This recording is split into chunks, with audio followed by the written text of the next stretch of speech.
Assalamualaikum warahmatullahi wabarakatuh. Perkenalkan, nama saya Gusti Rendra Pribumi dengan NIM 2410914210005. Saya di sini ingin menjabarkan mengenai dampak positif dari bermain permainan strategis seperti Yu-Gi-Oh terhadap fungsi kognitif individu.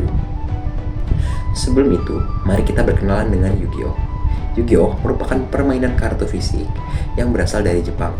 Permainan ini awal mulanya hanya sebatas salah satu plot dari manga Yu-Gi-Oh.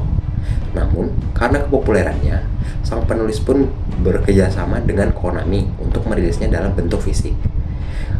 Yu-Gi-Oh pun meraih kepopuleran hingga saat ini dan menjadi permainan kartu paling populer di seluruh dunia. Inti dari permainan ini adalah untuk mengurangi life point lawan hingga 0 menggunakan sebuah deck yang disusun sebelum duel dimulai. Deck tadi terbagi menjadi dua, yaitu main deck yang berisi 40 hingga 60 kartu dan extra deck yang berisi 15 kartu. Kartu-kartu tadi terbagi lagi menjadi beberapa bagian, yakni kartu monster, kartu trap, dan kartu spell. Melihat banyaknya variabel-variabel tersebut, kita pasti sudah terbayang seberapa rumit permainan yang akan terjadi ketika memainkannya. Oleh karena itu, pemain diharuskan memiliki ketelitian, kesabaran, dan ketepatan dalam memilih strategi yang digunakan. Dalam sebuah artikel ilmiah yang berjudul A Psychology Approach to Strategy Thinking in Games menjabarkan bahwa pemikiran strategis dalam game seperti Yu-Gi-Oh dapat dijelaskan melalui hierarki kognitif. Hierarki kognitif menggambarkan bagaimana individu mengambil keputusan yang berbeda berdasarkan lawan yang berbeda-beda.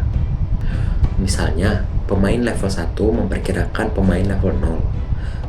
Kemudian, pemain level 2 memperkirakan pemain level 1, dan seterusnya. Dalam konteks Yu-Gi-Oh, hal ini dapat terlihat saat pemain yang lebih berpengalaman menunggu waktu yang tepat untuk melakukan disrupsi guna menghentikan permainan lawan. Artikel lain yang berjudul Real-Time Strategy Game Training Emergence of a Cognitive Flexibility Trait menyebutkan bahwa bermain real-time strategy game melawan pemain lain dapat meningkatkan fleksibilitas kognitif seseorang. Fleksibilitas kognitif yang disebutkan di sini adalah kemampuan untuk berpindah antar tugas, menyesuaikan strategi sesuai dengan situasi yang berubah-ubah. Dalam konteks Yu-Gi-Oh, hal ini sudah sangat sering terjadi. Waktu di mana lawan melakukan disrupsi terhadap permainan kita mengharuskan kita untuk beradaptasi, sehingga kita masih dapat melakukan perlawanan balik terhadap lawan. Dengan menggunakan data dari Yu-Gi-Oh Master Duel yang diambil selama 212 hari, diperoleh total duel sebanyak 1836 kali. Dari banyaknya jumlah duel tersebut, individu menunjukkan peningkatan kognitif yang signifikan. Minat individu terhadap media literasi pun meningkat, baik itu pada buku ataupun media-media berita di internet.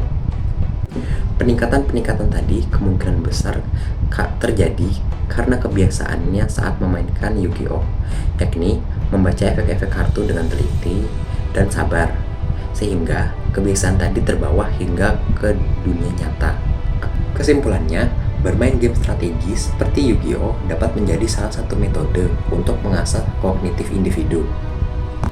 Dengan memahami pola bermain lawan dan beradaptasi dengan situasi yang berubah-ubah, manfaat yang diperoleh tidak sebatas dalam permainan saja, namun ke ranah psikologi yang lebih luas. Manfaat seperti kemampuan dalam berpikir kritis dan bertambahnya kepercayaan diri dalam pengambilan keputusan akan menjadi sebuah kebiasaan yang terbawa di kehidupan sehari-hari. Itu saja, sekian dari saya. Jangan menyerah terhadap hobi kalian dan tetap tekuni hingga kalian hebat dalam menjalaninya. Wassalamualaikum warahmatullahi wabarakatuh.